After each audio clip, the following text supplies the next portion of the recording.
Hey there, Next Gen Millionaires. It's Joe Burns, the Money Master, coming at you this week with a new topic of money. My favorite subject and some of yours, but not always, right? I always laugh because I have so much fun talking about money and other people don't.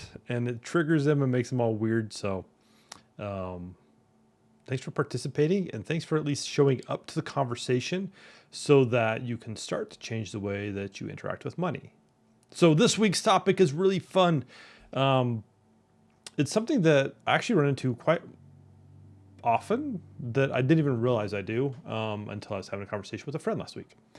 And this is the topic of not putting yourself first, really. Um, it's along the lines of limiting your buying potential, limiting what you think is possible you can buy. Okay, we'll go there. And then there's like kind of a deeper meaning as well, based upon whether you have the money or not.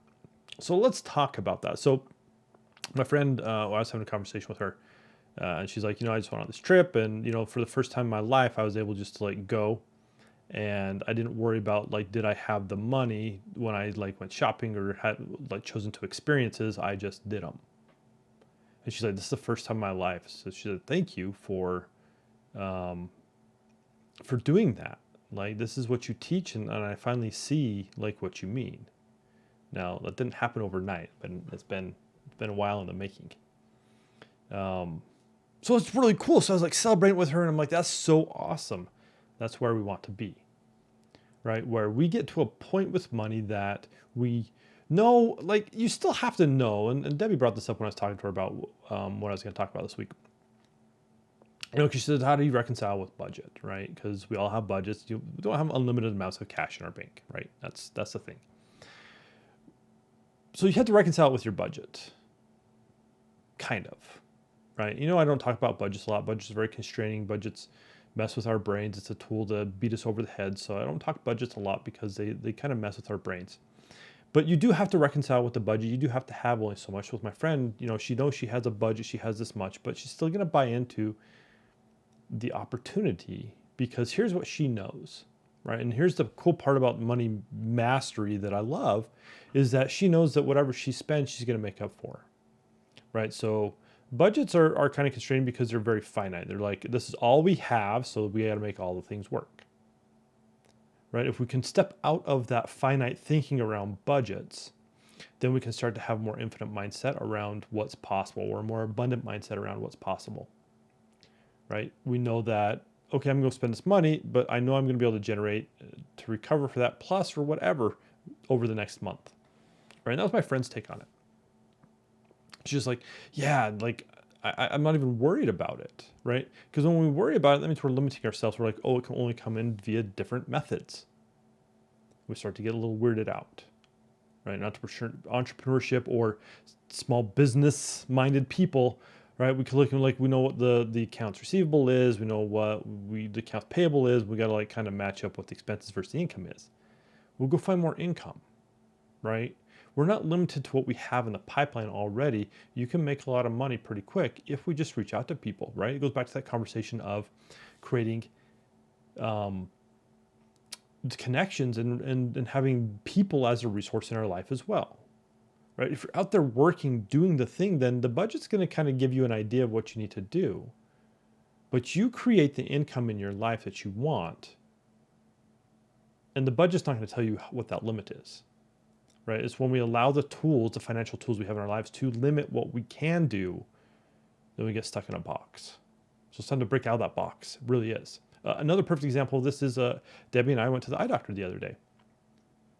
I haven't been in, oh boy, it's been like 5 years. So I wear glasses for those who didn't know, but I only wear them like when I drive or like when I'm watching movies when it's low light, right? I have a hard time seeing far away. But at the computer or like talking to people, like I don't wear them because one, I don't like them.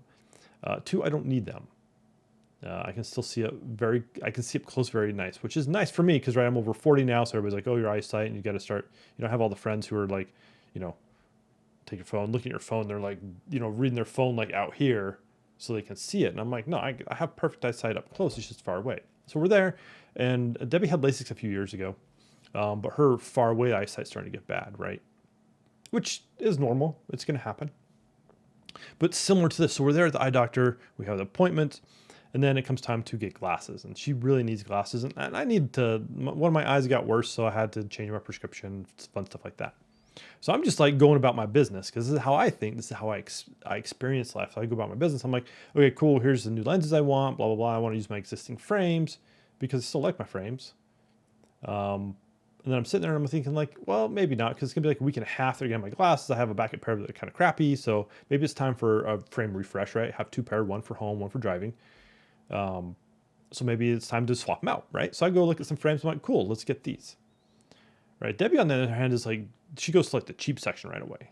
And I told her I was going to talk about this, so I'm not calling her out, right? For anybody who's like, oh, Joe, you're calling Debbie out. She goes to like, they have a deal, right? A deal section. And she goes over there and she's like, oh, well, maybe I'll get like a pair from here. And anybody who knows about glasses, right? You pick them up and you can tell the difference in the frames.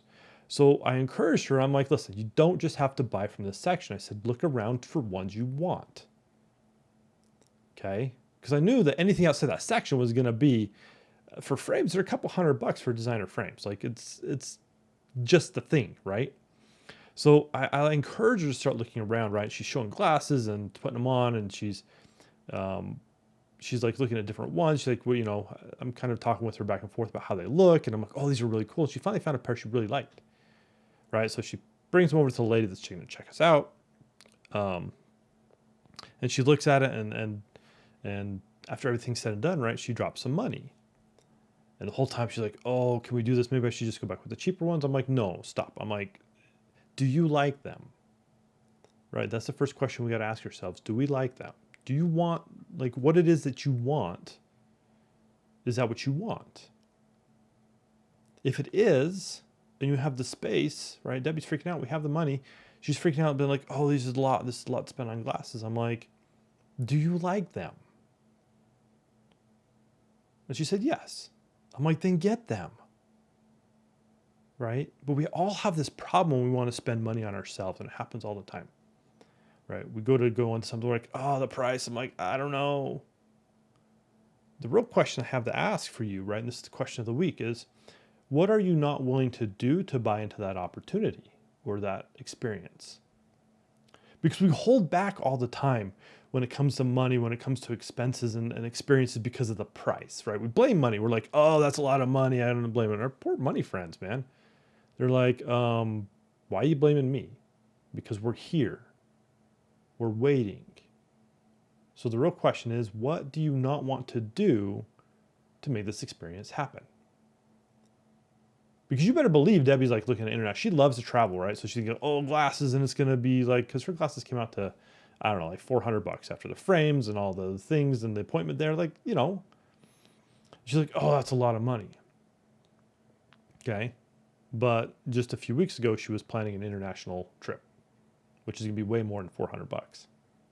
See, we already do this all the time. Things we really want will make it happen. But other things we're like, oh, glasses, I don't know, right? It seems so mundane that we're gonna like start putting the money as like the balancing. Like, do we have enough money over here for the pleasure, what we're gonna get? Like my friend who went on this vacation, she's just like, for the first time, and I didn't even feel like I had to weigh. Right? She's finally in that space of where she's like, yes, I'm starting to get there. This is how I live my life, right? There are some trade-offs.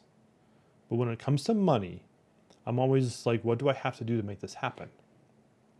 Because that's what I'm committed. I'm committed to getting what I want in life, not just what I need. Not just getting glasses, but getting the glasses and the frames I want. And I'll promise you, like, I don't get cheap frames. I don't get cheap lenses. Like, I get the best quality for what I want. It's more what I want, not the price tag. Again, budget plays into it, so you got to reconcile the budget, right? And do you really have the money? But the real bigger question again is, what are you not willing to do to have this experience or get this thing? Because that's what it all comes down to. We can make money. We really can. But it's like, hey, do I got to reach out to 5 more people this month? I'm like, I'm at my limit of reaching out to people, right? Do I have to like create a new product? I'm like, oh, I don't know. Like, do I need to repackage my products? Do I need to, just have this conversation with people I know are out there that can help you? But think about that. That's the real thinker this week. Because at the end of the day, what you make or what you don't make is all on you. Now, a lot of people hate when I say that, but it's true. Okay? So look at it in a fun light. How I look at it, to be like, cool, what's the game? What do I have to do? What's the trick so I can get to where I want to go? Okay? Instead of, oh, this is taking away, right? Look at it the abundance side. Look at it at the positivity, the opportunity side. Because when you do that, you're going to find a lot more joy because you're going to be living the life you really want to live. Okay?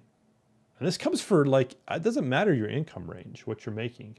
Everybody goes through this because we're constantly thinking, right? Expenses are bad, expenses are bad, expenses are bad. I got to bring in more. And we're constantly thinking, where is it coming from? Where is it coming from? Stop worrying so much about where it's coming from and just go do the work, right? Reach out to people, create connections. Don't focus so much on the money. Focus on the connections. Focus on what you're willing to do to get that. The money follows, right? Go to your passion. Be excited about it. Be excited about it as what you're doing as I am about money. Because y'all know I love money. And not like, oh, I want to have lots of it. Like I do want to have lots of it, but just the way we interact with it, right? Money at different levels is my best friend. I'm still working on other things in my life that I'm still struggling with, like when it comes to money. I'm not perfect. I haven't figured it all out, but I figured a lot of things out.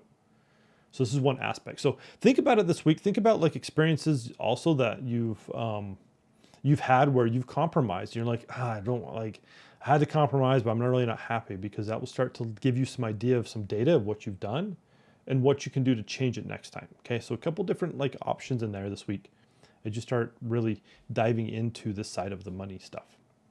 So time for you to have a different story around what you're buying into and what you want. So go get it done. I'd love to hear the success stories you have, or any hangups you have. You're like, Joe, this is happening. I don't know how to fix it. Drop them in the comments below. I'm always interested. I really am. So until next week, we'll catch you later. Bye.